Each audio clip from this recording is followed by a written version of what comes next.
Þá erum við komin hérna til Akureyrar og við ætlum að klára þennan þátt og þessi suður þema í dag. Þá klárum við hérna fyrir norðan og við ætlum að klára hérna með honum Rögnvaldi Gáða á Græna hattinum.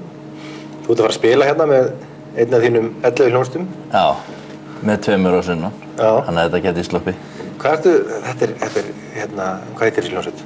Dægurlega pönkhljómsveitin Húfa. Já, dægurlega pönkhljómsveitin Húfa. Það kom að hafa þetta einfalt bara. Já, maður heyrir alltaf ný og ný nöfn sko og hefur gert það gegnum tíðina. En þú virðist vera í flestum hljómsveitum sem eru með svona skrýtnum nöfnum. Já. Veistu hvað búið að vera í mörgum hljómsveitum? Frá upphafi? Já, eða frá því ég man eftir mér? Frá því þú mast svona 1990. Já. Það er nú, ég veit ekki, kannski 10 eða eitthvað. Nei, það er ekki fleiri. Það eru svona 15 frá upphafi. Það er nefnilega ekki fleiri. Nei. En þetta er alltaf eiginlega sömu kallarnir. Þetta bara heitir misjöfnum nöfnum og... Já, og kannski sama tónlistin líka? Já, alltaf mjög svipað sko. Svona punk-drifið pop? Já, fíbla pop eitthvað. Ég held að Dr. Gunni að kalla þetta fávita pop. Já. Mér þótti alltaf mjög góð skilgreining. En hvað er það að spila? Ég sá ykkur nú hérna í Gilinu á afmælisárinu. Já, ég var búinn að gleyma að höfum spilað þar. Ég setti á Facebook að við erum að spila í fyrsta skipti á Norðurlandi í fjöldamörg ár. Þá postaði einhver mynd á okkur í Gilinu. 15.000 manns, ég var búinn að gleyma því. Já. En þar voruð þið með einhver tökulög og svona? Já, þetta er allt tökulög. Þetta er allt tökulög? Já. Þarna vorum við bara að taka gömul svona lög sem allir þekkja, guttavísur og riðum heim til Hóla og í Hlíðarendakot og eitthvað. Í svona pop-punk útsetningum og reyna að vera snangir aðeins. Þannig að dagskráin hérna á Græna hattinum og laugardaginn er bara... Við ætlum að flytja bara plötun okkar sem við gáum út. Illa að fara með góð hnífapör í heild sinni, utan við 1 lag. Já, sem er bara svo leiðilegt. Þið ætla ekki að taka það? Nei. Það er eitthvað fyrir sunna fríkirkjuna, ég man ekki hvað heitir. Já, en þetta er þá væntanlega lög sem allir geta sungið með? Já, það var einmitt mjög oft sungið mikið á tónleikum hjá okkur. Þó þú hafur aldrei heyrt plötuna eða séð hana, illa að fara með góð hnífapör? Já, þá getur þú samt sungið með. Þá getur þú samt sungið með? Já. All lög sem fólk þekkir? Já. Ég var nú sko með gamla brandara hérna. Þess að sér þetta spil hérna? Já, nákvæmlega. Af því að þú ert nú þekktur sem undir nafninu Rögnvaldur Gáði. Já, en ég ætla aðeins að útskýra það. Ég er ekki svona spurningagáður. Nei. Ég bara kaupi ekki neitt nema í efnagi, borga reikningana mína, mæti á réttum tíma þar sem ég á að vera og ég er þannig gáður. Er Rögnvaldur skynsami? Já, ég er skynsami kannski frekar en gáður.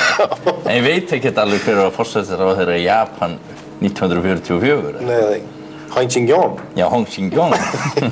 Herðu, en þannig að þetta er algjört rugl að mér að koma hérna og mynda að spila eitthvað? Já, ég myndi spila einhvern annan en mig ef þú ætlar... Ég ætla að vinna, sko. Já, það er mjög gáðlegt fyrir þig að spila við mig. Já. Ok. Þetta er það spilið Besserwisser og ég gat nú ekki fundið betra spil heldur að Besserwisser til að spila við Rögnvald Gáða. Nei, en við erum sem sagt með tónleika á laugardagskvöldi. Já, ég fyrir það. Klukkan 10. Já, það er ákveðlega spurt um það. Ok. Hérna, á Græna hattinum. Á Græna hattinum. Klukkan 10. Ég ætla að kenna þessar reglur. Þú dregur hérna 4 efnisflokka. 4? Já. Í einu eða? Já.